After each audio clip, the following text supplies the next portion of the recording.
бир узак мөөнөткө пайызсыз бөлүп төлөө менен батирелерди салып баштады. Кызыктырган суроо, мындай бартер жолу кандай? Бартер жолу бар албетте. Участок, машина жолу, Бишкек, Талас, таам, бүткүл нерсенин баарын эски карайсыз. квартиралар. Анан ай сайын 26.100 сомдон төлөйт. 26.000 сомдон төлөп 26.000 сомдон төлөйт. Барып 7 жылда инфляция болот. 26 бул өзгөрбөй 26.000 туурабы? Эми караңыз, квартирага берип аткан акчаны ушу төлөмгө төлөп турсаңыздар, барып 7 жылдан кийин квартира өздөрүнүкү болуп калат. Бүткөн, толугу менен. Кирпичи 5-чи этажга чейин уже бүткөн. Азыр дагы кирпич күтүп атабыз. Мансардасын кирпичтери бүтсө, крышасын жабып, уже ичине. Сен өзү салып атабы үйлөрдү, же болбосо партнер менен салып атабы, же бирөөгө өткөрүп берип койдубу деген дагы элде баягы бүдөнлүк суроолор жүрүп атат да. Эсен болсо ишенет элек, башка бирөө Объектти биз азыр Бишкекте салсак, ушундай иштерди Бишкекте кылсак, биз канча деген пайда көрмөкпүз. Могу салып аткан менин курулуштарымда өзү пайда аз эле. Мындай баа жок. Ачык айтып. компаниялар бар, эмне үчүн Таласка келип ишти кылган эмес? Таласка келип үйдү салган эмес. Ой, келбейт эч ким Таласка. Анткени бул жерде маржа өтө аз, ушул эле кеткен. $900 койгон ал еще риск бүтүрүүбү бүтүрбөйбү ал? Барбы Барбы жок. Анда аферисттер азыр мына элдер сыздап жүрбөйбү, канчалар тиги үйлөрүн сала албайт. Арзан коюп Акчасын ала албай. Арзан коюп элдин баарын алдап атпайбы? Жок анын, же эчтекеси жок. Мына бир күрөгү жок келип алып ошондой аферист компаниялар салып атпайбы? Бул салып аткан үйлөрдүн менин 40% менин акчам. Но элдин берип аткан акчасы бул аз эле. Анткени баягы узак мөөнөткө Узак мөөнөткө берип атам да алар. курулуп, элдин акчасы менен курулган жок. Ошол эле үйдү Шанхайга салчы. Ким алат? Мынакей Ногу 1-май көчө. Мынакей, но сары машина өтүп баратпайбы? Мына Ногу жер 1-май көчө. Ногул домдор ошондо үй салынат деп баягы эски хрущевский үйлөрдү бузуптаңар да сатып алып. Ооба, ушул үйлөр бүт бузулду. Мына 2 дом бузулду. Ушул жерге жаңы үй түшөт. Бул объект. Бул экинчи объект, мына торолуп турган оцинковка менен. Ногу жер мурун Талас деген гостиница болгон. Билесиңер, мына ушул жерге уже баштады. Аллея. Нар жагы болсо мэрия. Мына Ногул жерде мына жакта стеклянный спортивный комплекстер, биягы Дюшуса. Мына Ногул жагы уже банктар, нар жагы ак үй, парк, поликлиника бүт мына эң сонун жер. Садик, мектеп. Ногул жер мына мектеп, садик, но жактардагы бүт садик, нар жагы уже басып барсаң базар. Талас арена. Талас арена. Баягы жаңы заманбап аллея курула турган болсо, бул жердеги тамдардын баасы да бир кыйын өсөт деп ойлойм да. Бөлүп төлөө менен узак мөөнөткө жетишип калыңыздар. Илгери болсун. Иш уже кызуу жүрүп, түптөлүп калыптыр да, башталды. Лайын казып чыгардык. Ооба. Лайын казып чыгардык. Лайын казып чыгаргандан кийин мына таштак грунттарды септик кайта ушул жердин бардыгын. Астына. Астын себип грунтту көтөрдүк. Бүт эле арматура болуп кеткен го нең бар, э? Азыркы мен үчүн жанагы айтып атпайбы, азыркы жанагы сниптин жаңы требованиясы менен өтө күчтүү мындай арматуралар берди да. Карагычы мында жыш, чырмалыш. Эде ошо парковка бар. Каерде? Биринчи этаж парковка болот. Могул жер. Анан кийин үй кетет. Ооба. Парковкасы, анан бар үй кетет. Ооба. Урматтуу мекендештер, Талас тургундары, сиздер үчүн дагы Кудай буйрса жакшы жаңылык. Алтын казык строй компаниясы сиздер үчүн дагы бир узак мөөнөткө пайызсыз бөлүп төлөө менен батирелерди салып баштады. Убагында 2 үйдү салды эле, көп ким жетишпей калып, укпай калып, арманда калды да. Бул видеону да аянат чейин көрүп туруңуздар. Арманда калып калбаңыздар. Мен колуман келишинче суроо жоопторду берип, силерге бул эсен досуман маалыматтарды алып берейин. Ассаламу алейкум. Валейкум салам. Досум, кандайсыз? Жакшысызбы? Жакшы, Кудайга шүгүр. Кудай буйрса үйлөрдү кайра салып улантып баштадыңыз. Ооба, рахмат. Жакшы болуптур. Анда эмесе мен бул жерге бир канча суроолорду колуман келишинче жазып алдым. Мен туугандар ар дайым ушундай жарнама тартаарда эл тарабынан адам болуп, сиздер бере турган суроону даярдап алып, ошол суроолорду узатып силерге маалымат алып берген аракетин кылам. Анда эмесе мен бир канча суроолорду жазып алып элем, берип баштайын. Кайсыл жерге салынып атат? Биринчиден ошо баягы локациядан баштайлычы, анткени ошол локация эң маанилүү да. Туура айтасыз. Ассаламу алейкум, урматтуу көрүүчүлөр. Эң биринчиден бул албетте ар дайым адам үчүн бул жашаган жери, мунун жайгашкан жери эң ыңгайлуу болуш керек. Бул деген Нуржанова көчөсүнө жайгашкан азыркы аллея Чыңгыз Айтматовдун жанагы эстелигинин жанында 2 объект баштадык. 2 объект башталды. 2 объект баштадык. Суроо жоопторду кылгандан кийин биз дагы баягы ордунан барып тартып көргөзүп берели. Анткени ал жакта уже баягы стройка башталган экен, курулуш иштери жүрүп жатат экен. Анда кийинки суроого өтө берейин. Бул канча кабаттуу үйлөр болуп атат? Бул деген биздин Таластын шартында 5 кабаттуу үй мансард менен салынып атат. Баягы Бишкектегидей болуп 6-7-8 кабат салынган уруксат жок. Уруксат жок. 10 этаж, 12 этаж деген уруксат жок да. Бул дуалы кирпичтен болобу же баягы панелден болобу? Жок, дуалы кирпичтен болот. Кадимкидей эле бүт талаптагыдай кирпичтен салынат, бетонный, монолит менен. Монолит менен, бетон менен, армированный бүт баары ошондой болот. Сырткы фасадтары? Фасадтары болсо керамограниттен болот. Керамограниттен, баягы утеплениясы менен. Утеплениясы менен, жылуулугу менен. Жакшы. Жылуулайбыз. Баасына келеличи. Кандай баада коюлуп атат? Баасы мындай коюлуп атат. 3 жылга эгер ким ала турган болсо $650, 5 жылга $700 жана 7 жылга $750. Ар кимге өзүнүн шартына жараша ушундай бөлүп койдук. Баягы арзаныраак алам десе убакыт кыскарат. Арзаныраак алам десе убакыт кыскарат. 3 жылда төлөп бүтө албайм дегендер 7 жылга чойлат, бирок баасы кичине кымбатыраак. Бул баягы биринчи, экинчи салынган домдорго караганда баасы өсүп кетиптир го. Өсүп кеткендин себеби бар. Биринчиден биз ошол жердин сатып алган жердин баасы кымбат болду. Бул биринчи. Экинчи, азыркы жаңы проект боюнча, жаңы СНИП боюнча азыр буга өтө көп доп дагы кошумча арматуралар салынды. Бул диафрагма деп коет. Ошого жерден баштап өйдөгө чейин дагы өтө көп арматуралар кошулду. Жана кызматтар кымбаттады. Налог деген бар, соцфонд деген бар, көп нерсе азыр кымбаттады. Ошонун себебинен ушундай кымбат. Баягы инфляция жүрүп кетти. Инфляция деген бар. Ошону эске алыш керек да. Ошондо канча квадраттан кетип атат? Бир комнатныйлар 46-50 квадрат. 46-50 квадраттан канча квадратка чейин? 100га чейин. 2 бөлмөлүү, 3 бөлмөлүү чоңоюп кете берет. Бул баягы ПСО өткөрүп бересиңер да? Под ПСО. Под ПСО болгондо эмнелер кирет под ПСОго?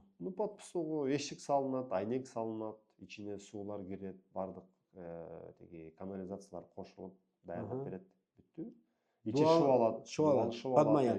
Болбосо стяжка болот. Стяжка, сухой стяжкабы же бетонныйбы? Бетонный стяжка. Бетонный стяжка, подмаяк шуалат. Даяр. Кирип эле шпаклевканы тартат. Ар ким өзүнүн дизайнери менен келет дагы же өзүнүн каалоосу менен өзүнүн ичин. Паркетин жасайт, натяжной потолок тартат, жашай берет. Ремонт кылып жашай берет. Жакшы экен. Кайсы убакта бүтүрүп берейин деп атасыңар эми? 3,5 жыл экен. 3,5 жыл. Экөө бир башталат. Экөө бир башталат. Бирөөсү 3 жылда бүтөт, бирөөсү 3,5 жылда бүтөт. Биринчи башталган 3 жылда экен да? Экинчи башталган 3,5 жылда бүтөт. 3,5 жылда. Көпчүлүктү кызыктырган суроо, мындай бартер жолу кандай? Бартер жолу бар албетте. Участок, машина, Бишкек, Талас, там, бүткүл нерсени бар. эски квартиралар берет, баасын оценка кылып, кошумчасын алып кете берет. Мына туугандар, сиздерди эң жүрөгүңүздөрдө өйкөгөн суроону бере алдым. Каалаган өзүңүздөрдө эмне мүлкүңүздөр бар турабы? Берип, үстүнө кошуп, жаңы батирлүү болуп алсаңыздар болот экен да. Мен да бир нерсени айтайын да, мисалы бизде квартирада жашап аткандар көп да. Ошол квартирага эле билинбей бүгүнкү күндө квартиралардын баасы 15 миңден 20 миң сомго чейин болуп атат да. Эгер сиздер ошол 30% төлөп туруп квартираны алып алсаңыздар, ошол квартирага төлөп аткан акчаны сиздер ошол рассрочкага чачылган акчага төлөй бере турган болсоңуздар, барып ошол там сиздердики болуп калат да. Туурабы? Ошондо бир комнатанын баасын 7 жылга чачканда болжол менен канча акча чыгат? Биз сиздерге эсептеп берейинчи. Досум, сен ошону басса, мисалы, бир комнатный, мисалы, көбүнчө баягы квартирадагылар бир комнатный ала алат да. Канча акчадан төлөш керек жана айда канча акчадан төлөнүп калат? Мисалы, бир комнатный ала алсак, биз эгер 7 жылга эсептей турган болсок, 7 жылга 30% төлөгөндө, бир комнатный 45 квадрат, 46 квадрат. Ошондо ал 900 миң сом төлөйт экен. 900 миң сом төлөсө, 30% төлөйт, 900 миң сом болот. Анан ай сайын 26.100 сомдон төлөйт. 26 миң сомдон төлөп отурат. Мисалы, караңыздар, урматтуу мекендештер. Бул барып 7 жылда инфляция болот. Ооба, инфляция. 26 бул өзгөрбөй 26 миң болот туурабы? Эми караңыздар. 2 жылдан кийин, 3 жылдан кийин деле биздеги Таластагы бай эски квартиралардын баасы ошол 25-26 миңге барып калат деп ойлоп атам да. Анткени былтыргылардан эле 10 миң, 12 миң болчу. Быйыл уже 15 миңден 18 миңге чыгып кетти да. 20 миңге чейин чыгып кетип атат да. Эми сиздер ошол акчаны квартирага берип аткан акчаны ушул төлөмгө төлөп турсаңыздар, барып 7 жылдан квартира сиздердики болуп калат. Болгон эле баштапкы 30%-ын төлөп алсаңыздар, мисалы үчүн кээ бирлер машина айдап жүрөт, же болбосо бир жерде бир тамы бар, участогу бар. Ошону бир 30%-ын бир чыгымын төлөп алган болсоңуздар, квартирага төлөнүп аткан акча бул өзүңүздөрдүкү болуп калат. Ошону дагы бир жакшылап ойлонуп көрүшүңүздөр керек да. Менде дагы бир суроо бар да. Баягы 2 домду буга чейин курдуз да. Ооба. Ошолордун иштери кандай болуп атат? Берилип баштадыбы? Ошол өзүнүн айтылган срогуна берилдиби же бериле элекпи? Кандай болуп атат? Биринчи объектибиз Шах жана клиниканын жанында. Ал жер уже үйүбүз бүттү. Азыр документтер тапшырып, акт эксплуатацияга тапшырып атабыз, Кудай буйруса. Ошого документтер даярдап атат. Ал жер уже бүтүп калды. Бираз гана косметический жерлер калды, болду бүттү. Негизгиси бүттү. Негизгиси бүттү. Документтер эле. Ооба. Кудай буйруса документ иштери бүтсө эле өткөрүлүп берилет. Ооба. Ооба. А экинчи домуңар баягы поликлиниканын Экинчи жанында. ал уже каркасы бүткөн, толугу менен. Кирпичи 5-этажга чейин уже бүткөн. Азыр дагы кирпич күтүп атабыз. Мансардасын кирпичтери бүтсө, крышасын жабып, уже ичин уже баштайбыз. Баштайсыздар. Анын срогу качан эле поликлиниканын? 2023. 2023. Эмдиги жылы Кудай буйруса өткөрүлүп берилет. Ооба. Жакшы экен. Дагы суроолор болуп атат да. Кээ бирлерден угуп калып атабыз, комментарийлерди баягы жазып калышып атат. Эсен өзү салып атабы үйлөрдү, же болбосо партнер менен салып атабы, же бирөөгө өткөрүп берип койдубу деген дагы элде баягы бүдөнүк суроолор жүрүп атат да. Баягы эсен болсо ишенет элек, башка бирөөгө өтүп кеткен жокпу? Баягы супермаркеттерди арендага бербедиңер беле? Ооба. Ошол сыяктуу болуп башка бирөөгө өткөрүп салдыңарбы деген дагы элдерде баягы бүдөнүк суроо жүрүп атат да. Анткени Алтын казык строй деп силерге ишенет да. Ооба.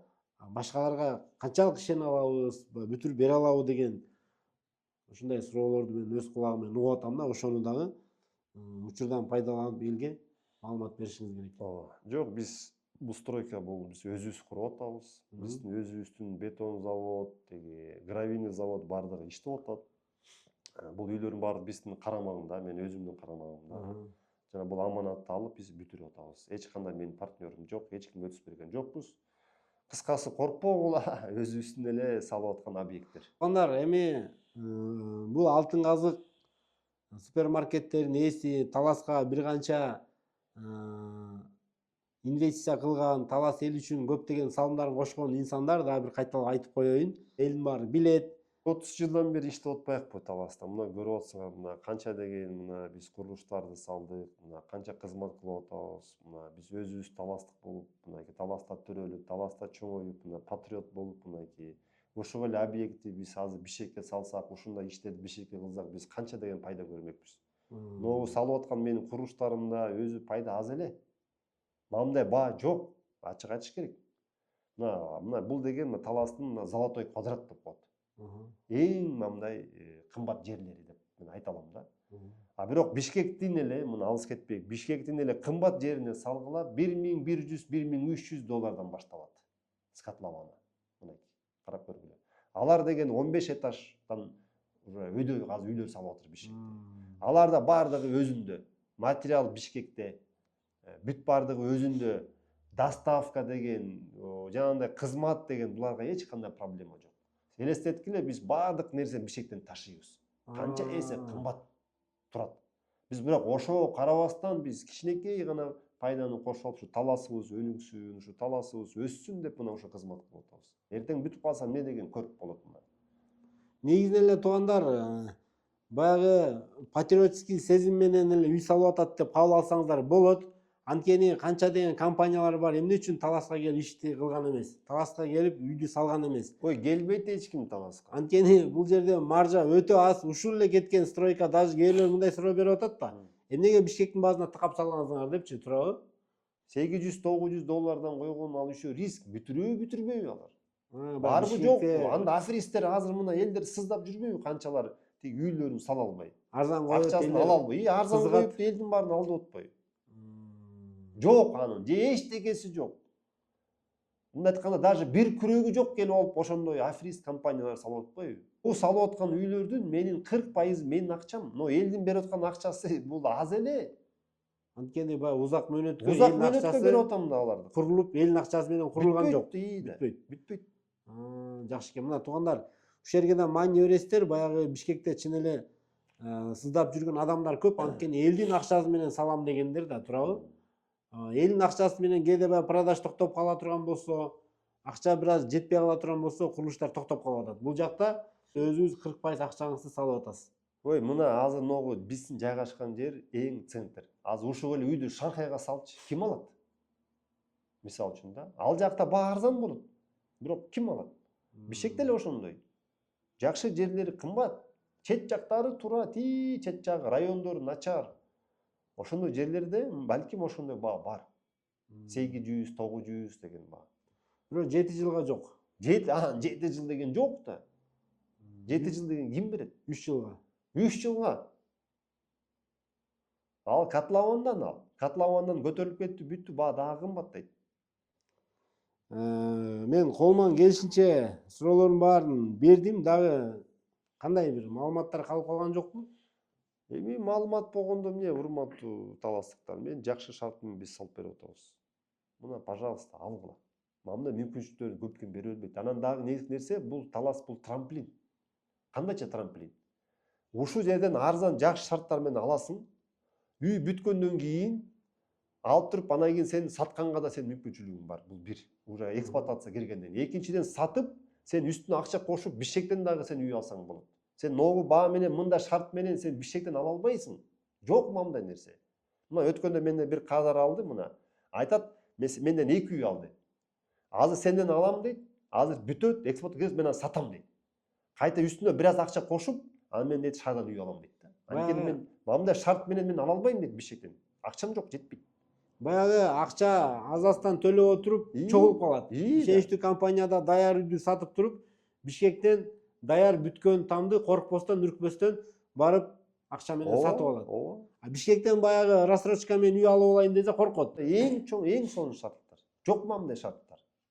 Туура, рахмат. Чын эле туугандар, ушундай патриот ишкерлер көбөйө берсин таласка. Өзүбүздүн кичи мекенибизге, элибизге, жерибизге баягы пайдага кызыкпастан канча деген иштерди мынакей кылып келаткан ишкерлерибизге рахмат. Ушул энергияны, ушул эле баягы акчаны эгер Бишкектен салганда башка пайда көрмөксүз турабы? Туугандар, колуман келишинче маалыматтарды алып бере алдым деп ойлойм. Эгер ким дагы маалыматтарды да кененирээк алам дей турган болсо, бул кеңсенин дареги Чыңгыз Айтматов көчөдө, Талас ресторанын тушунда, Мирай курулуш дүкөнүнүн жанында, ушул жерде кеңсеге келип дагы төмөндөгү экрандагы номерлерге чалып дагы байланышып маалыматтарды алсаңыздар болот. Анда биз азыр барайлы дагы баягы курулуш жүрүп аткан жерден дагы көргөзүп берип, кайсыл жерде баягы салынып атканын маалыматты берели. Мына туугандар, биз ошол салынып аткан үйлөрдүн так дарегинин ордуна келип да бир көргөзүп берип коелу дедик. Эсен өзүң бир айтып көргөзүп кой, мына кайсыл даректе? Бул Нуржанова аллея, мынакей. Ногу 1-май көчө. Мынакей, сары машина өтүп баратпайбы? Ногу жер 1-май көчө. Ногу домдор ошондо үй салынат деп эски хрущевский үйлөрдү бузуптуңар да сатып алып, ооба, ушул үйлөр бүт бузулду. Мына 2 дом бузулду. Ушул жерге жаңы үй түшөт.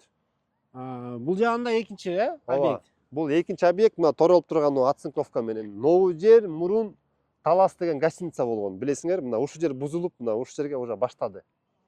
Локациясы эң сонун. Бул Таластын мына Золотой квадрат десе эң туура болот. Мынакей бул аллея. Нар жагы болсо мэрия. Мына ногу жерде мына жакта стеклянный спортивный комплекстер, биягы Дюшуса. Мынакей ногу жагы уже банктар, нар жагы ак үй, парк, поликлиника, бүт мына эң сонун жер. Садик, мектеп. Ногу жер мына мектеп, садик, но жактардагы бүт садик, нар жагы уже басып барсаң базар. Базар. Талас арена. Талас арена. Тура эле туугандар, чынында эле балдарды футболго бергенге, күрөшкөнгө бүт шаговой доступность деп коет орусчасы. Эч кимди жеткизиштин кереги жок. Мына эң сонун жерде салынып жатат азырчы. Келечекте дагы ушундай информацияларды угуп атабыз. Ушу Нуржанова аллея жаңы заманбап аллеяда курулат деп угуп атабыз. Эгер ал салынса, мынакей караңыздар. Өзүндө да баягы площадкалар болот да, балдар Ооба, ойной өзүнүн турган. площадкасы менен бүт парковкасы менен баары сонун болот бул жер. Эгер бул жерде Кудай буйрса келечекте жакынкы күндөрдө бүтөт деп атат. Баягы жаңы заманбап аллея курула турган болсо, бул жердеги тамдардын баасы да бир кыйыл өсөт деп ойлойм да. Ооба, албетте. Ошон үчүн бөлүп төлөө менен узак мөөнөткө жетишип калыңыздар. Анда биз азыр бул жакта азыр курулуш иши башталыптыр. Ошол жакта дагы кандай иш башталып атат, жүрүңүздөр, биз силерге көргөзүп, силерге обзор кылып берип коелу. Баракелде. Иш илгери болсун. Иш уже кызуу жүрүп, түптөлүп калыптыр да, башталып, Баштаганыбызга уже 1 ай болуп калды. Эми мына өзүңөр билесиңер да, бул ногу жер, ногу үйлөр, но жактын баардыгы эле өзү жер сас да. Ушул састан чыгыш үчүн мынайки максат, мына биздин мастер прораб мына ногу жерде, ушул жерде бүткүл лайын казып чыгардык. Ооба. Лайын казып чыгардык. Лайын казып чыгаргандан мына таштак грунттарды септик кайта ушул жердин баардыгына. Астына. Астын себеп грунтту көтөрдүк. Бетон го ошол. Анан грунтту көтөрүп, үстүнө мамдайнан каток киргизип, бүт баардыгын жакшынакай каток менен мынайки ушулар бүт баарын урду. Баарын жакшына бекем трамбовка кылып туруп, анан кийин ногу подбетонка куюлду. Канча сантиметр куюлду? Кандай болот ошондо? Подбетонка жерди түздөш үчүн, апаловка кармаш үчүн куйганбыз. Кудай буйрса ленталары токулуп бүттү. Мына ногу карап көрдүм, мына бийиктиги канча ногу? 1 метр. 1 метр мына ногу бетон куюлат. Полный бетон. Тегиз болот. Ооба, тегиз болуп, ногу полный бетон куюлуп чыгат ногу. Бүт эле арматура болуп кеткен го, нең бар, Иә. Азыркы мен үчүн жанагы айтып атпайбы, азыркы жанагы сниптин жаңы требованиясы менен өтө күчтүү мамда арматураларды берди да. Карагачы, мында жыш, чырмалыш. Мына. Жаңы баягы безопасность. Ооба. Эң баягы сапатка маани берилип салынып аткан үчүн ушундай көп арматураларды талап кылып атат, Ооба. Сонун экен. Бул жерде өзү наркы Чубак Сатаев менен дагы кире турган жагы бар болобу?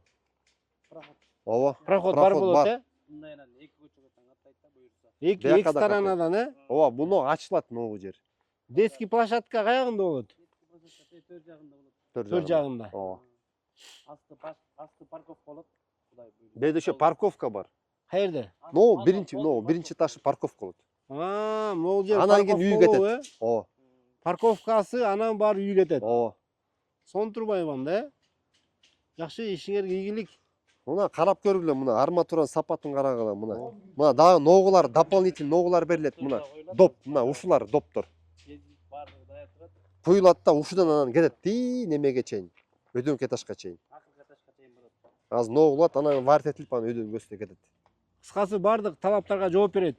Ооба, мына карагыла, мына. Кандай биз эми Инстаграмга, өз Инстаграмда бар, мына бат-бат чыгарып турабыз, мына. Кандай курулуштар жүрүп атат. Иш, туугандар, иш кызуу жүрүп жатат экен, Кудай буйрса. Ушул жердеги сапаттуу курулуп аткан үйгө жетишип калыңыздар. Колубуздан келишинче маалыматтарды бере алдык. Анда эмесе, Иә. Куюлган блогунда көрүп коелу барып. Нар жакта куюлганбы? Бул токулуп аткан жер экен, куюлуп аткан блогу да бар дейт.